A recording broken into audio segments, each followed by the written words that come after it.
sa lipunan ito. Puro lang kayo pabigat. Ay, yan na pala yung anak ni Aling Betty. Akala ko ba edukado? Ba't naging bakla? Para sa akin, lahat ng bakla dapat ipako sa krus. James naman, paano masusundan ang ating lahi kung ganyan ka?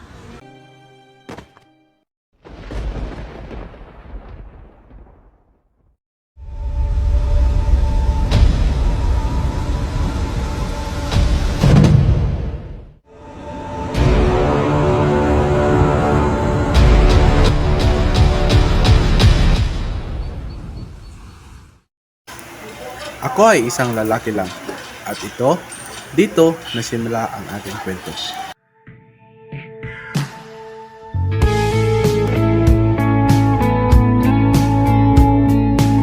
Oops, teka, dahil hindi pa siya nagtatapos ang storya.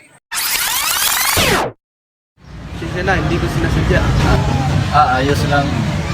Sigurado ka ba? Oo naman. O nga pala si Alex. O yun pala si James.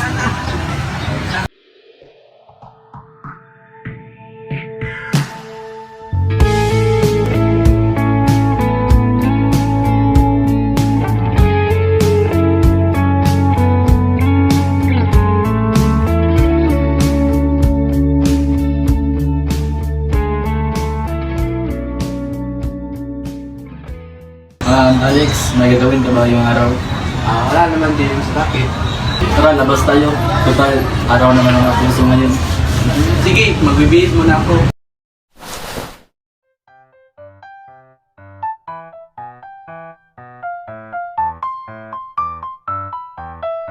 Iyo, kamusta ka na? Tita, Tito, okay naman ako. Si Alex pala, may best friend ko. Akala ko, sabi-sabi lang yung chismis na may boyfriend ka. Totoo pala. Opo, tita, totoo po yung lahat. James naman, paano masusundan ang ating lahi kung ganyan ka? Tsaka kung ganyan ang kasirian mo, magiging salot ka lamang sa mundong ito. Ma, O anak, hindi ka naman nagsabi na dadating ka. O sino to kaibigan mo? Hindi tuloy ako nakapagluto ng hapunan. ma, boyfriend ko po.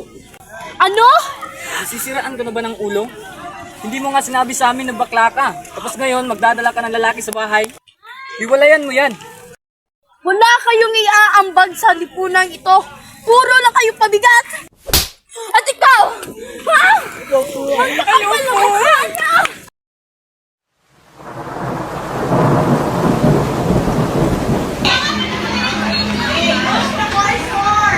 Ay, yan na pala yung anak ni Aling Betty. Akala ko ba edukado? Ba't naging bakla?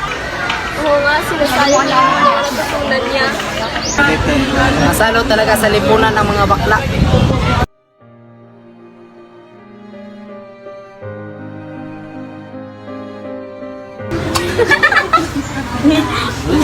Manalangin tayo sa ngalan ng Ama, ng Anak, ng Espiritu Santo. Amen.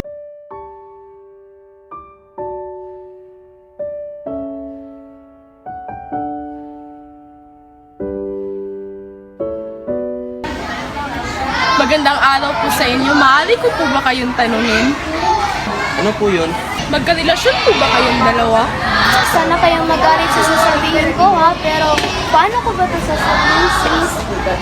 Ang pangat kasing tignan sa isang magkarelasyon na pareho kayong lalaki. Naniniwala kasi kami na isang malaking kasalanan ang pagkakaroon ng relasyon sa iyong kaparehong kasarian. Grabe naman po kayo, wala na bawing karapatan magmahalan?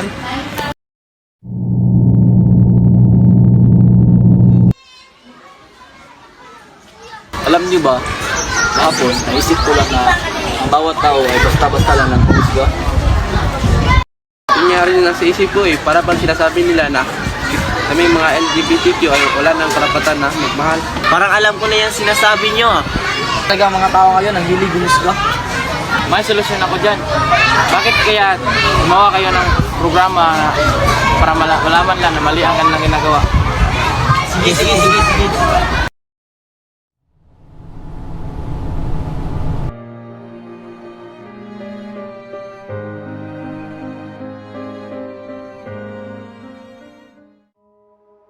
Pasensya na kung nasgahan pa kayo